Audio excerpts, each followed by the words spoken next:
महोदय, वस्तुस्थिति यह है कि पंचायती राज संस्थाओं एवं नगर निकाय संस्थाओं द्वारा नियुक्त शिक्षकों को समान कार्य के बदले समान वेतन देने से संबंधित माननीय सर्वोच्च न्यायालय में दायर SLP-C संख्या 20/2018 बिहार सरकार एवं अन्य बनाम बिहार माध्यमिक शिक्षक संघर्ष समिति एवं अन्य के साथ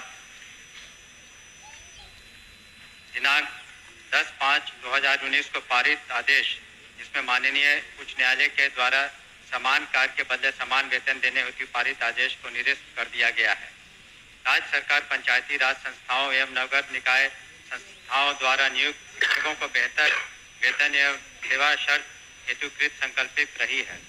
राज्य सरकार ने सहानुभूति पूर्वक इन शिक्षकों को 1/9/2020 से EPF योजना, जिसमें राज्य सरकार के द्वारा लगभग 5% अंशदान दिया गया है, से आच्छादित करते हुए दिनांक 1/4/2021 से 15% का वेतन वृद्धि किया गया।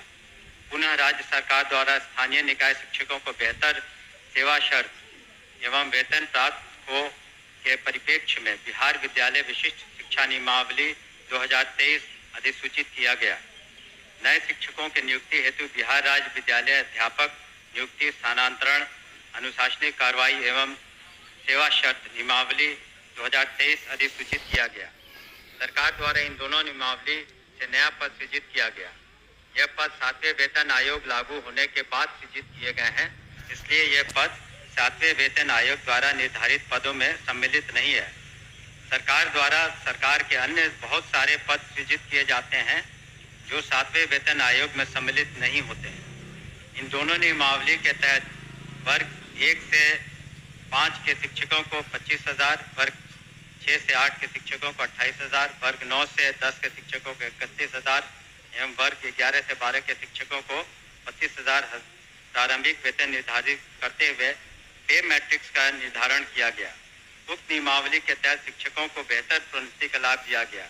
अगले संभावित जो वेतन आयोग 8वां वेतन आयोग में ये शिक्षा विभाग द्वारा इन विद्यालय अध्यापकों एवं विशिष्ट शिक्षकों के वेतनमान को उचित स्तर पर निर्धारित करने हेतु वित्त विभाग को अनुशंसित किया जाएगा। महोदय, मैं पूरे वक्तव्य को मैं सुना। सरकार BPSC का एग्जामिनेशन लेकर के सरकार ने घोषणा किया कि वो राज्यकर्मी होंगे। दूसरी बात की सरकार ने ही घोषणा किया कि सक्षमता परीक्षा पास जो कर जाएंगे शिक्षक वो राज्यकर्मी होंगे। तो जब राज्यकर्मी होंगे तब फिर क्या औचित्य है कि आप उसको 7वें वेतन के लाभ से अलग रखेंगे, उस श्रेणी में नहीं रखेंगे? क्यों उसको राज्यकर्मी का दर्जा देते हुए और राज्यकर्मी की घोषणा करते हुए उस लाभ से सरकार क्यों वंचित रखना चाहती है, ये मैं जानना चाहता हूं। माननीय मंत्री। अध्यक्ष महोदय, इसमें जो विचार विमर्श किया गया वित्त विभाग से, ऐसी बात नहीं है कि सहानुभूति तो पूरी रखी गई। एक और आंकड़ा मैं पढ़ना चाहूंगा सदन के सामने। वर्ष 2003 में जो नियुक्त प्रशिक्षित शिक्षा मित्र थे, प्रारंभ में उनका नियत वेतन प्रति माह था 1,500, जो वर्तमान सकल वेतन प्रति माह हो गया 31,340। वर्ष 2006 में नियुक्त पंचायत प्रखंड नगर शिक्षक थे 5,000, उनका वर्तमान सकल वेतन प्रति माह हो गया 29,410। वर्ष 2010 में नियुक्त पंचायत प्रखंड नगर शिक्षक 7,000 था वेतनमान, तो उनका हो गया आज के दिन में 29,410। वर्ष 2013 में नियुक्त पंचायत प्रखंड नगर शिक्षक 10,000 थे, उनका आज के दिन में 29,410 सकल वेतन प्रति माह हुआ। ये वित्त विभाग की सोच थी कि इनका 7वें वेतन आयोग से आच्छादित नहीं होंगे और इनके लिए अलग से उन्होंने एक पे मैट्रिक्स बनाई। लेकिन साथ ही हमने ये भी कहा कि भविष्य में जब 8th पे कमीशन लागू होगा तो उसमें फिटमेंट कमेटी बैठती और फिटमेंट कमेटी जिस श्रेणी में ये फिट करेंगे उसमें उनको आच्छादित करेंगे। धन्यवाद। महोदय, जो सरकार के द्वारा वक्तव्य फिर दोबारा दिया गया ये पुरानी बात को दोहराई गई कि जब नियोजन इकाई, कई नियोजन इकाई थी, आपने 23 में उस तमाम नियोजन इकाई को भंग कर दिया। अब जिला स्तर पर नियोजन इकाई आपने गठित कर दिया, जितने जिला है उतने ही नियोजन इकाई है।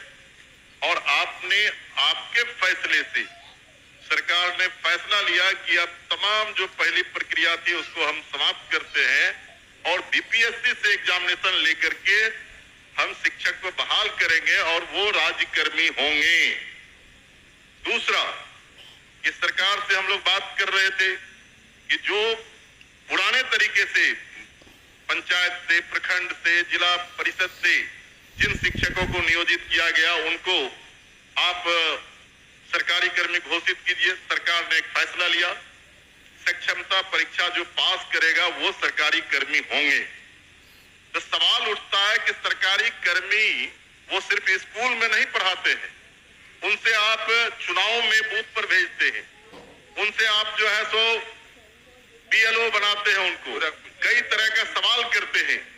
जब वो सरकारी कर्मी आपने घोषित किया है तब सरकारी कर्मी के बराबर उसके समकक्ष 7वां वेतन क्यों नहीं देना चाहती है, ये हम जानना चाहते हैं। तो नहीं, उनका कहना है कि वो पुराना जो बताया 4000 था, 2000 था, 3000 था। दूसरी बार खड़े होकर बोले नहीं सर, अध्यक्ष महोदय, जब ये पूरा मामला वित्त विभाग में गया, वित्त विभाग इसमें सारी निर्णय लेता है कि मैट्रिक्स उन्होंने नया किया और कहा कि ये 7वें वेतन आयोग से आच्छादित नहीं होंगे। और दूसरी बात ये भी है, हम इस बात को स्वीकार कर रहे हैं कि भविष्य में जब 8th पे कमीशन का इन्होंने बात उठाई है तो जब भी पे कमीशन केंद्र सरकार के द्वारा जब वो लागू होता है तो यहाँ बिहार में भी फिटमेंट कमेटी बैठती है और फिटमेंट कमेटी के अनुसार उस वक्त इसमें जिसमें करेंगे हम लोग अनुशंसा करेंगे।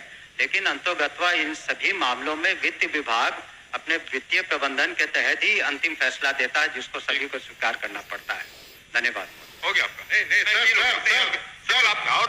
सर ठीक है, वो लोग पूछेंगे, लेकिन मेरा आखिरी सबमिशन है सर, सप्लीमेंट्री मेरा ये है कि वित्त विभाग से सारी प्रक्रिया को पूरा करते हुए तब आपने बीपीएससी का एग्जामिनेशन लिया और तब आपने राज्यकर्मी का दर्जा दिया। तो साथ में वही घूम फिर के आ रहे हैं आप। साथ में वेतन का आप लाभ उसे क्यों नहीं देना चाहते? ये सरकार एक लास्ट करते हैं सर। मैं एक ही बात तो बोल रहे, बोलिए अध्यक्ष। जाएगा कह तो रहे, हमने तो कहा ही कि जब 8 कमीशन का जो उसमें फाइंडिंग्स आएंगी तब बिहार में जब फिटमेंट कमेटी होगी तो अलग अलग विभाग का उसमें टेकअप किया जाता है, तो उस वक्त विचार किया जाएगा निश्चित रूप से। धन्यवाद। ओके अध्यक्ष महोदय, वर्ष 2023 में नियोजित शिक्षकों को महागठबंधन की सरकार में राज्यकर्मी का दर्जा दिया गया था महोदय। और ध्यान रखिए, जो शिक्षकों के हित में उनके पद के अनुसार ग्रेड पे और उनका लेवल जो तय करना है वो सरकार कब तक देने का विचार रखती है? यदि देने का विचार रखती है तो कब तक, नहीं तो क्यों? एक ही बात हो रही है। आपके माध्यम से मैं शॉर्ट में 2 पूरक पूछना चाहता हूं। क्या सरकार को ग्रेड पे निर्धारण करने में आर्थिक बोझ आ रही है? और यदि ये आर्थिक बोझ आ रही है तो सरकार बतावे कि कितने की आर्थिक बोझ आ रही है, तब जो है वो इनको करने में क्या कठिनाई आ रही है आर्थिक बोझ आने में? ये मेरा सवाल है। बैठिए, और कोई पूछने वाले नहीं ना है? चलिए आप बताइए। महोदय, ये तो जब ऐसे मामले वित्त विभाग में जाते हैं तो नीति निर्धारण और सारी समीक्षा वित्त विभाग करती है, तो वित्त विभाग का निर्णय सभी को मान्य होता है और इस पर क्या आंतरिक जो वित्तीय बोझ रहेगा सभी चीजों का कैलकुलेशन उन्होंने किया होगा, तभी इस तरह का उन्होंने इस निर्णय पर पहुंचे जिसके बारे में हमने सदन को अवगत किया। अध्यक्ष